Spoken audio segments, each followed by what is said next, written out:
વાત કરી મહત્વના સમાચાર વિશે તો રાજકોટથી મહત્વના સમાચાર મળી રહ્યા છે। ક્ષત્રિય આગેવાન પદ્મિનીબા વાળાના પુત્રના વાયરલ વિડીયો મામલે અપડેટ સામે આવી રહી છે। સત્યજીતસિંહ વાળાની પોલીસે અટકાયત કરી છે। સત્યજીતસિંહ વાળાને પોલીસે કાયદાનું ભાન કરાવ્યું છે। હાથ જોડી માફી માંગી અને કહ્યું કે રમકડાની ગન હતી।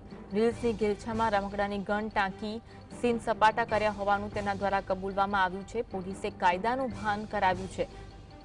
ઉલ્લેખનીય છે કે પદ્મિનીબા વાળાના પુત્રનો વિડીયો વાયરલ થયો હતો, ત્યારબાદ સત્યજીતસિંહે હાથ જોડીને માફી માંગી છે। આ રમકડાની રિવોલ્વર હતી તેવું સત્યજીતસિંહ વાળા દ્વારા કબૂલવામાં આવ્યું હતું અને સીન સપાટા કરવા માટે આ વિડીયો વાયરલ કરવા માટે આ રીતે રમકડાની ગન ટાંકી હોવાનું કહેવામાં આવ્યું હતું। પદ્મિનીબા વાળાના પુત્રનો રિવોલ્વર સાથેનો વિડીયો વાયરલ થયો હતો।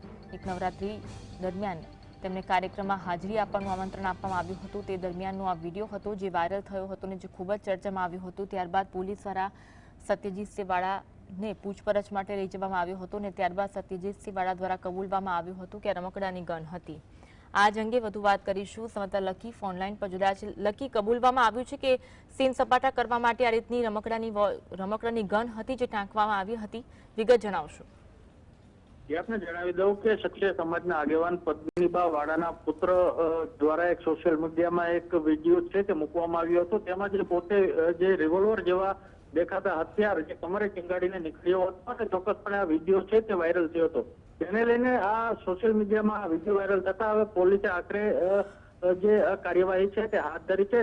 જે વાત કરવામાં આવે તો પદ્મિનીબા વાળાના પુત્ર સત્યજીતસિંહ વાળાની પોલીસે અટકાયત કરી છે અને કાયદેસરનું ભાન છે તે કાયદાનું કરાવવામાં આવ્યું છે।